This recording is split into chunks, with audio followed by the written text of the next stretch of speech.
We're having family members appear on the flights. They're being used to take people away on what appears to be weekend and private vacations.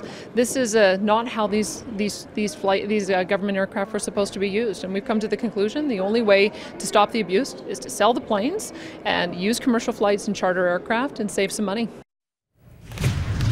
All right, that is Danielle Smith, leader of the Wild Rose Party, talking about a little spending scandal. It's happening a month after the Premier of Alberta resigned. We're talking about Alison Redford here. It's amid a series of spending scandals.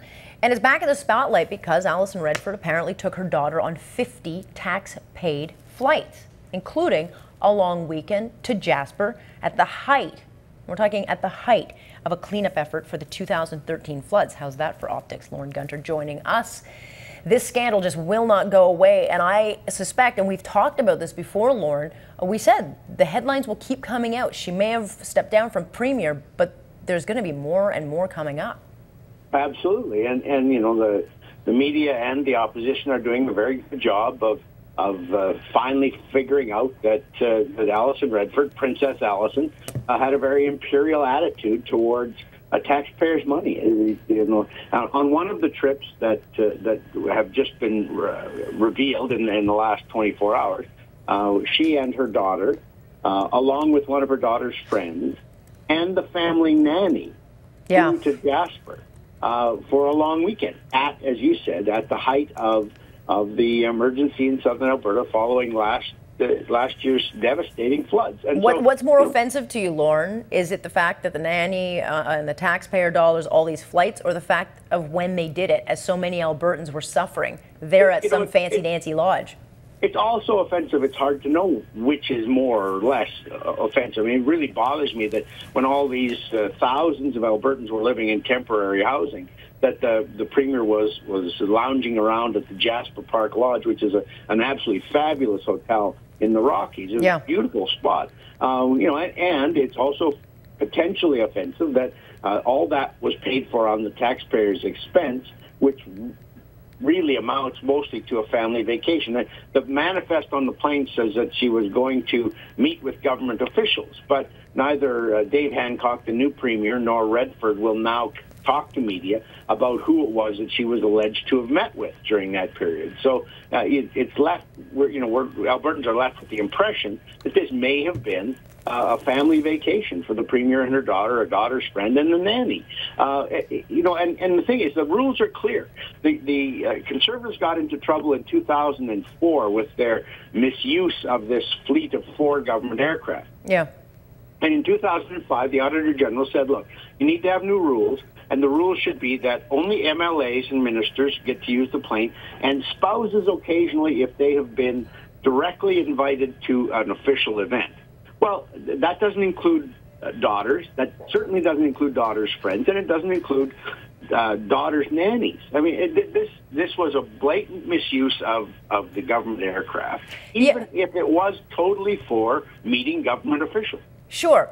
And here's the thing. I mean, she stepped down as Premier, but this doesn't mean what she did isn't wrong.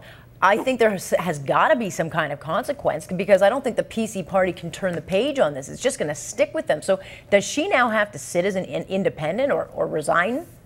Well, I think that she could easily be suspended by the Premier, Dave Hancock, from the Tory caucus, at least while the Auditor General goes through these 50 flights and determines whether or not they were legitimate government expenses. And those that are determined not to have been legitimate government business, she should have to pay back. And, you know, I know she's paid back $45,000, nearly $45,000 for her trip to South Africa for Nelson Mandela's funeral last year. I know that she paid back another $3,200 for 4 flights that she confessed to, where her daughter brought a friend along.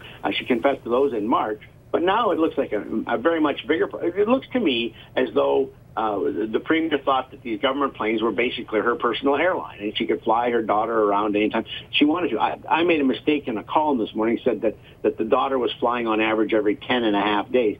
It actually turns out she was flying about every 2.5 weeks. But the point is that during Redford's very short tenure, she used these planes basically for personal purposes frequently. And so that has to be investigated by someone other than the current Premier. It has to go to the Auditor General, I think. Yeah, for sure. And I mean, beyond that, it just appears that she was using the public trough for her own good. I mean, I don't know how else you look at this.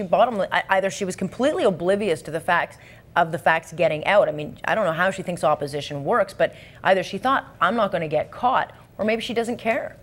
Well, she tried very hard when it was just the $45,000 expense for South Africa and the $3,200 for bringing her daughter's friend along on 4 flights. She tried very hard to play the mummy card. She said, and you and I've talked about this before. Things are different now because you have a working mom as the premier. And I found so many working mothers, you included, who were offended by the idea that the taxpayers had some sort of obligation to pay for her to take her daughter along so they can have quality mummy-daughter time.